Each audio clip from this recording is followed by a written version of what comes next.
Good morning, people of God. Good morning, brothers and sisters. I would like to talk to you about the country of China. About 20 years ago, they started persecuting and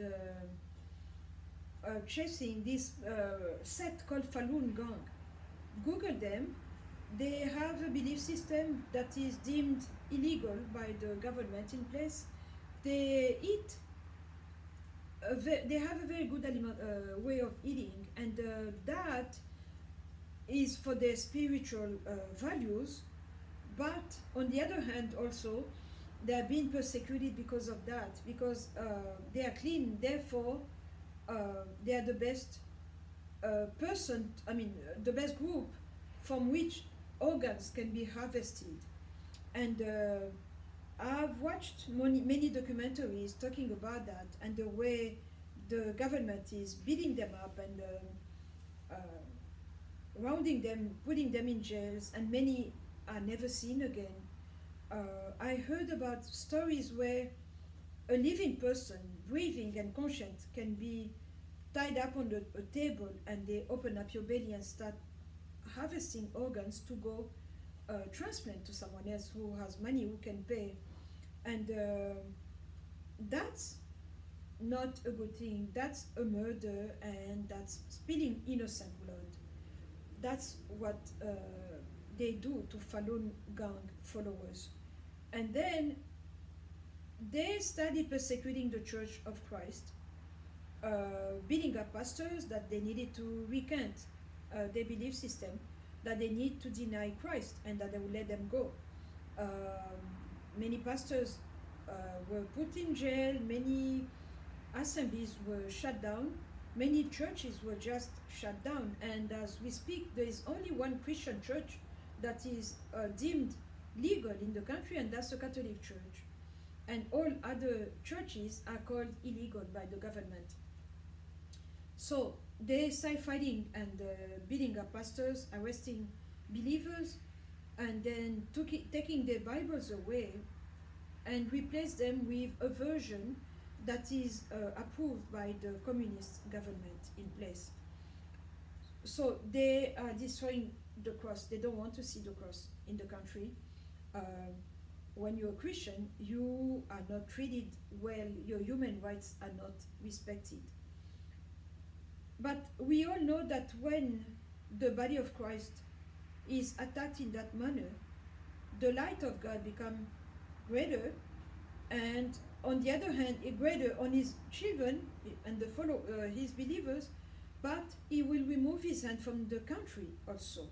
So it's a very dangerous place to be, because in the city of Wuhan, where we have these labs where this virus was created from, we see that the church is very much persecuted, and now we see what is happening in China. Everything was prepared for this moment, so they are reaping what they sowed. They think that they have it good, but no, they don't. And then I saw that when it comes to Hollywood and the music industry that is sent to pollute and to defile the world, it comes from America, from Hollywood. I'm in California, I know what I'm talking about. And when it comes for the laws and all that, it's the European community. And when it comes for the technology side and the weapon and biological weapons, that's China. They call themselves, there is a video on YouTube where we see President Trump in the Forbidden City talking to the president of China, and he's telling them that they are the children of the dragon. So that's where we are. That's where we are. And but when you spill so much blood, when you persecute so much, you take rights, it's creating an atmosphere that is very good for evil to thrive and to emerge. And that's what we are seeing right now. So we need to remember that there is a body of Christ. The government shall rest upon his shoulders, Isaiah 9:6. We need to pray, because he is the same God yesterday, today, and forevermore. And whatsoever you bind on earth, I will bind in heaven. So we need to go back to our promises, to the Word of God. I'm so grateful that I've been doing this for 17 years. I'm so grateful that I didn't just wake up today and give my life to Christ today. I wouldn't want to be there. I like to know that what I'm doing is working, and I'm very good at what I'm doing. And so we need to pray, we need to bind each one of us where, according to where we are, the level that we have, we need to lift our hands, we need to pray, we need to praise, we need to call on the kingdom, because he said the kingdom is within you. So let's demonstrate the kingdom. Now is the time to bring the kingdom forth. Now is the time to establish the kingdom. Now is the time to be righteous, to stop sinning, to stop vice and all those bad things, to know that there is a God and he's good, and he goes where good is done, and there is an enemy who goes where evil is done. So the choice is ours. We need to know what is it that we want from him. But we can bind, we can still plead, we can still go before his court, his tribunal, because he's the judge of judges, and we can petition. It's not lost yet. God is God and he's good. So let's go call on his goodness and his mercy. Let's go kneel before the throne of God and pray. But what we are seeing right now didn't start today. It's a culmination of many things, of many wrong decisions, of taking away rights one by one, and that's how we got here.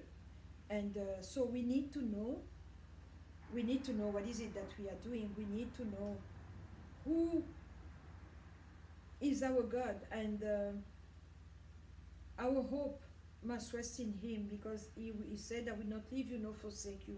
So we need to stand on his word. We need to pray and to turn from our wicked ways.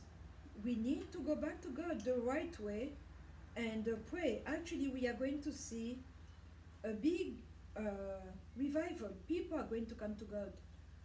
And if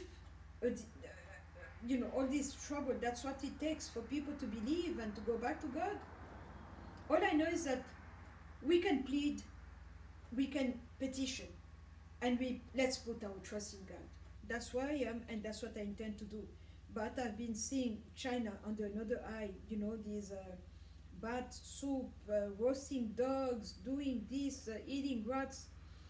There is a new face of China that we are seeing, we are discovering, and it's not very beautiful. It's not very beautiful. And I pray for each one of you, the shalom peace of God.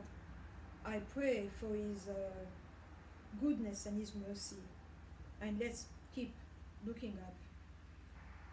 Let's keep our eyes on him, because he is good. And his mercy endures forever. Thank you very much.